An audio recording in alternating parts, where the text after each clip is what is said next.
안녕하세요. 긴급경제TV입니다. 영상 보시기에 앞서 구독과 좋아요를 눌러주신다면 저에게 크나큰 동기부여가 됩니다. 감사합니다. 여러분, 지금 중국에서 조용하지만 거대한 변화가 일어나고 있습니다. 경제 성장률 목표를 낮추면서도 반도체에는 300조 원을 쏟아붓겠다고 선언했습니다. 한국 반도체의 중국 수출 비중이 사상 처음으로 30% 아래로 떨어졌습니다. 12년 만에 처음입니다. 성장은 줄이면서 반도체 투자는 늘리는 중국, 이게 한국에는 위기일까요? 아니면 오히려 기회일까요? 오늘 영상에서 데이터로 낱낱이 파헤쳐 보겠습니다. 이 영상 끝까지 보시면 지금 중국에서 벌어지는 반도체 전쟁의 실체와 우리가 어떻게 대응해야 하는지 명확하게 정리가 되실 겁니다. 자, 본격적인 분석에 앞서 중국 경제의 큰 그림부터 잡겠습니다. 중국이 왜 안정을 최우선으로 내세우게 됐는지 그 배경을 알아야 반도체 전략의 의미가 보입니다. 2023년 말 중국 중앙경제공작회의에서 나온 핵심 기조는 세 마디로 요약됩니다. 안정 속에서 성장을 추구하고 성장을 통해 안정을 촉진하며 새로운 성장 동력을 먼저 세운 뒤 낡은 구조를 허문다. 쉽게 말하면 더 이상 무작정 성장률 숫자에 목매지 않겠다는 뜻입니다. 대신 안정이 최우선이라는 겁니다. 실제 숫자를 보면요. 2023년 중국 실질 GDP 성장률은 5.2%였습니다. 2024년 목표는 5% 내외로 사실상 비슷하거나 약간 낮췄죠. 그런데 국제기구들의 전망은 더 보수적입니다. IMF는 4.6%, 세계은행은 4.4%로 봤습니다. 비유를 하자면 중국이 스스로 시속 100km에서 95km로 줄이겠다고 했는데 외부에서는 80km도 힘들 거라고 보는 상황인 겁니다. 더 주목할 건 지방정부의 움직임입니다. 중국 31개 성과시의 성장률 목표 가중 평균이 5.6%에서 5.4%로 내려갔어요. 0.2%포인트 하락은 작아 보이지만 중국에서 지방의 목표를 낮춘다는 건 상당히 의미 있는 신호입니다. 그러면 왜 안정을 이렇게 강조하느냐? 이유가 있습니다. 중국 경제 내부에 심각한 구조적 문제가 쌓여있기 때문입니다. 가장 큰 문제, 지방정부 부채입니다. 2013년에 10조 위안이었던 지방부채가 2019년 20조, 2021년 30조, 2023년 말에는 40조 7,400억 위안까지 치솟았습니다. 10년 만에 4배가 된 겁니다. 한화로 환산하면 약 8천조 원에 달하는 금액이에요. 코로나 방역 비용에 부동산 경기 침체로 토지 매각 수익까지 줄면서 빚이 눈덩이처럼 불었습니다. 재정 적자율도 심상치 않습니다. 2023년에 1조 위안짜리 국채를 추가 발행하면서 적자율이 원래 3%에서 3.8%까지 올라갔고요. 2024년에도 3.5% 내외로 전망됩니다. 돈은 많이 풀고 싶은데 빚이 너무 쌓여서 마음껏 못 풀고 있는 겁니다. 살림살이가 빠듯한 집에서 교육비만은 줄이지 않겠다고 버티는 것과 비슷한 상황이죠. 그래서 꺼내든 카드가 금리 인하입니다. 1년 만기 대출 우대금리 LPR을 3.45%까지 내렸고요. 5년 만기 LPR, 이건 주택담보대출 기준 금리인데 이것도 4% 아래로 떨어졌습니다. 그런데 외국인 직접 투자 FDI는 2023년에 전년 대비 8% 감소했습니다. 금리를 내려도 외국 자본이 빠져나가고 있다는 뜻이죠.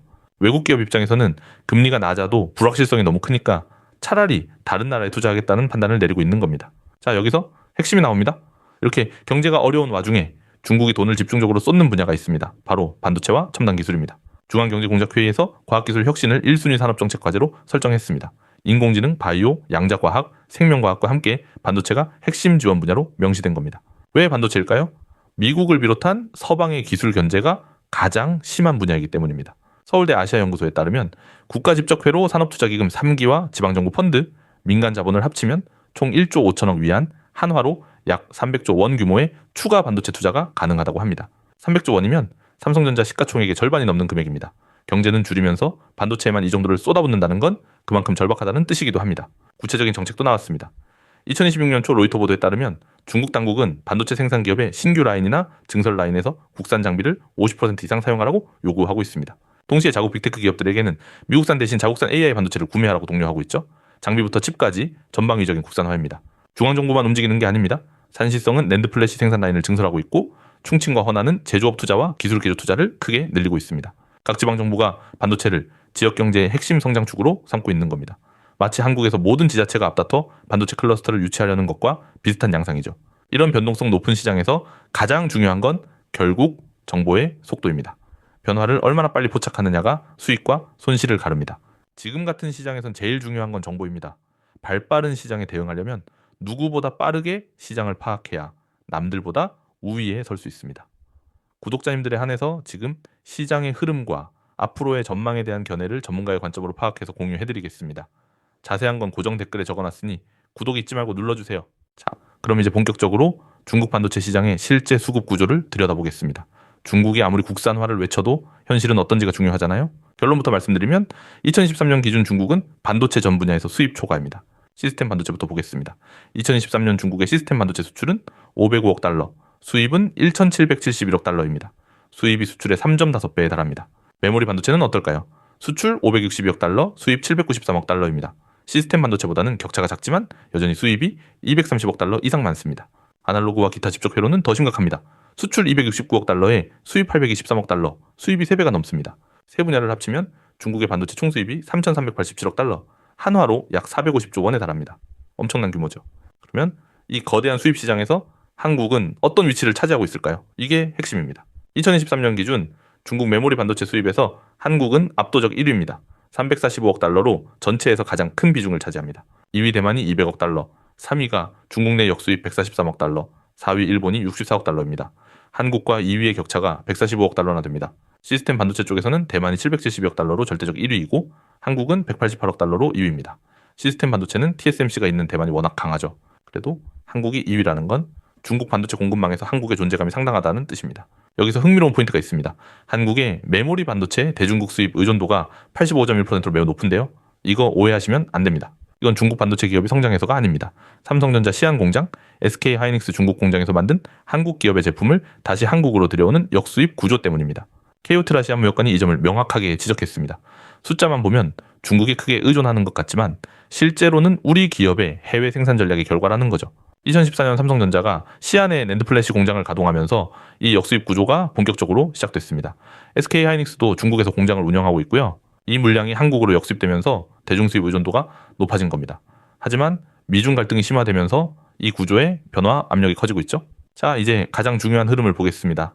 한국 반도체 대중 수출 비중 변화입니다. 2000년대 초반에 3.2%에 불과했던 이 비중이 2021년에는 39.7%까지 치솟았습니다. 10년 만에 13배가 늘어난 거예요. 그만큼 중국 시장에 의존하게 된 겁니다. 그런데 지금 이 비중이 빠르게 떨어지고 있습니다. 메모리 반도체만 보면 2012년 51.4%에서 2013년 44.7%, 2014년 1, 9월에는 37.9%까지 급락했습니다. 2년 만에 13%포인트 넘게 떨어진 겁니다. 이건 구조적인 변화의 시작입니다. 전체 반도체 기준으로도 2014년 9월에 29.4%를 기록하면서 2011년 10월 이후 처음으로 30% 밑으로 떨어졌습니다. 13년 만의 일입니다. 이 숫자가 의미하는 바는 명확합니다. 한국 반도체 산업이 중국이라는 하나의 바구니에 너무 많은 달걀을 담고 있었고 지금 그 바구니가 줄어들고 있다는 겁니다. 반도체만의 문제가 아닙니다. 2021년 기준으로 정밀기기 42.5%, 정밀화학 40.9%, 반도체 39.7%, 유리, 석유화학까지 주요 산업이 모두 중국의 40% 안팎의 수출 의존도를 보이고 있었습니다. 이 구조가 얼마나 위험한지 지금 반도체에서 먼저 경고등이 켜진 겁니다. 다른 산업도 같은 흐름을 따를 수 있다는 점에서 경각심을 가져야 합니다. 그러면 이제 가장 중요한 질문입니다. 앞으로 어떻게 될 것인가? 한국의 위기인가? 기회인가? 팩트를 기반으로 양쪽을 다 살펴보겠습니다. 먼저 위기 요인입니다. 메모리 반도체 대중 수출 비중이 2년 만에 13%포인트 이상 급락한 건 단순한 등락이 아니라 구조적 변화의 시그널입니다. 중국의 국산 장비 50% 의무화, 자국산 AI 칩 구매 독려 정책은 중장기적으로 한국산 반도체의 중국 내 수요를 줄이는 방향으로 작용합니다. 반면 기회 요인도 분명합니다. 2023년 기준 중국의 반도체 총수입이 3,387억 달러로 여전히 세계 최대 수입 시장이라는 사실은 변하지 않았습니다. 핵심은 이겁니다. 중국이 아무리 국산화를 외쳐도 시스템 반도체 수입이 수출의 3.5배인 현실은 하루아침에 바뀌지 않습니다. 특히 고급 공정의 첨단 반도체는 대만과 한국 없이는 아직 조달이 불가능합니다. 반도체는 돈만 있다고 바로 만들 수 있는 게 아니거든요. 수십 년의 기술 축적이 필요합니다. 호드라 베이징 무역관의 분석을 보면 중단기적으로 5, 7년은 시스템, 메모리, 아날로그 전 분야에서 수입 의존 구조가 유지될 것으로 전망합니다. 다만 국산화율은 점진적으로 올라갈 것이라고 봤습니다. 그러면 핵심 변수가 뭘까요? 시간입니다. 중국의 국산화가 본격적으로 위협이 되는 시점과 한국이 대응 전략을 마련하는 시점의 싸움인 거죠. 현재는 전 분야 수입 초과가 유지되고 있습니다. 2026년부터 국산 장비 50% 의무화가 본격 시행됩니다. 국내외 리서치 기관들은 공통적으로 2027년에서 2030년 사이에 특정 세그먼트, 특히 범용 메모리나 성숙 공정 반도체에서 국산화율이 크게 올라갈 것으로 봅니다. 2030년 이후에는 범용 반도체 수입 대체가 본격화될 가능성이 높습니다. 그래서 한국은 어떻게 해야 하느냐? 4가지 방향이 보입니다. 첫째, 첨단 공정에서의 기술 격차를 유지해야 합니다. 중국이 따라오기 어려운 EUV 기반 공정이나 HBM 같은 고부가 가치 영역에 집중해야 합니다. 둘째, 수출 시장 다변화입니다. 인도, 베트남, 동남아시아 등 새로운 반도체 수요처를 적극 개척해야 합니다. 달걀을 한 바구니에 담지 않는 전략이죠. 셋째, AI와 디지털 인프라에 들어가는 고급 중간재 시장을 공략해야 합니다. 중국 정책 보고서에서도 AI, 디지털 인프라, 바이오 분야에서는 외자와 고급 부품 수입이 계속 필요하다는 점을 인정하고 있습니다. 넷째, 중국 내 생산 거점 전략을 재설계해야 합니다. 삼성과 SK의 중국 공장을 단순히 철수하는 게 아니라 글로벌 공급망 안에서 어떤 역할을 할지 재정립하는 게 필요합니다. 여기서 놓치면 안 되는 팩트가 하나 더 있습니다. 중국이 외국인 투자를 아예 밀어내는 건 아니라는 겁니다. 중국 상무부 외자사 관계자는 K오테라 인터뷰에서 내자와 외자 기업의 동등 대우를 위한 제도를 정비하고 있고 비자와 세제 우대 등으로 외국인 투자를 유지하려 노력 중이라고 밝혔습니다. 말과 행동이 다를 수 있지만 적어도 공식 입장에서는 문을 완전히 닫지 않고 있다는 점이 중요합니다. 결국 중국은 자립화와 개방이라는 두 가지 전략을 동시에 추구하고 있습니다. 범용 반도체는 국산화하되 첨단 영역에서는 외국 기술과 투자를 여전히 필요로 하는 이중 구조인 거죠. 한국 입장에서는 이 틈새가 곧 기회의 창입니다. 이 창이 열려 있는 동안 최대한 활용해야 합니다. 한국무역협회도 비슷한 분석을 내놨습니다. 중국이 강조하는 신질적 생산력, 쉽게 말해 고효율 고품질 성장 전략 속에서 기술 경쟁은 심화되지만 동시에 고급 중간재와 첨단 장비 분야에서 한국 기업의 진입과 협력 여지가 존재한다는 겁니다. 정리해 보겠습니다. 중국의 저성장 전환과 반도체 국산화는 한국의 분명한 위기 요인입니다. 하지만 동시에 중국이 아직 넘을 수 없는 기술 장벽이 있고 그 장벽을 유지하고 활용하는 것이 한국의 전략이 되어야 합니다. 낙관 시나리오에서는 한국이 첨단 공정 격차를 유지하면서 프리미엄 수출을 지속하고 중국의 AI 수요 확대로 고급 부품 수출이 오히려 늘어나며 수출 다변화로 중국 의존도가 30% 이에서 안정적으로 유지됩니다. 비관 시나리오에서는 중국의 국산화가 2027년 전후로 예상보다 빠르게 가속되고 미중 갈등이 심화되면서 삼성과 SK의 중국 생산 거점에 철수 압력이 가해지며 범용 메모리 시장에서 중국 기업과의 가격 경쟁이 격화됩니다. 현실은 아마 이 두 시나리오 사이 어딘가에서 전개될 겁니다. 중요한 건 어느 쪽으로 기울더라도 대비가 되어 있어야 한다는 점이죠. 결론입니다. K오트라를 비롯한 국내외 연구기관들이 공통적으로 말하는 건 앞으로 5, 7년이 골든타임이라는 겁니다. 이 기간 동안 중국의 수입 의존 구조가 유지되는 동안 기술 격차를 벌리고 시장을 다변화하고 공급망을 재설계하는 것이 핵심입니다. 앞으로 주목해야 할 핵심 변수 4가지를 정리해드립니다. 첫째, 중국 국산화의 실제 속도입니다. 정책 발표와 실제 양산 사이에는 큰 간극이 있습니다. YMTC나 CXMT 같은 중국 기업들의 실제 수율과 양산 능력을 지켜봐야 합니다. 둘째, 미중 기술 갈등의 향방입니다. 미국의 추가 수출 규제가 나올지 아니면 완화 신호가 나올지에 따라 판도가 크게 달라집니다. 셋째, HBM과 AI 칩 수요 추이입니다. 이 분야에서 한국이 압도적 우위를 가지고 있으니 AI 붐이 얼마나 지속되느냐가 한국 반도체의 프리미엄 수출을 좌우합니다. 넷째, 대중 수출 비중의 추가 하락 여부입니다. 29.4%에서 더 떨어지는지 아니면 이 수준에서 안정화되는지가 중요한 시그널이 됩니다. 시장은 지금 1분 1초가 급변하고 있습니다. 중국의 반도체 정책 하나, 미국의 수출 규제 한 줄이 한국 반도체 기업들의 주가와 실적을 뒤흔들고 있죠. 여러분의 자산을 지키려면 이런 변화를 누구보다 빨리 포착해야 합니다. 저도 구독자분들을 위해 결정적 신호가 나올 때마다 실시간으로 정보를 전달해 드리겠습니다. 예를 들어 중국이 반도체 수출 규제를 전면 확대한다거나 삼성전자 시안 공장에 관련 조치가 나온다거나 HBM 수주 대전에서 결정적 변화가 생기는 순간 제가 직접 챙겨드리겠습니다. 구독 버튼 꼭 눌러주시고 알림 설정도 해두세요. 고정 댓글에 자세한 내용 적어뒀으니 확인해 주시기 바랍니다. 여러분의 자산을 지킬 골든타임 제가 직접 챙겨드리겠습니다.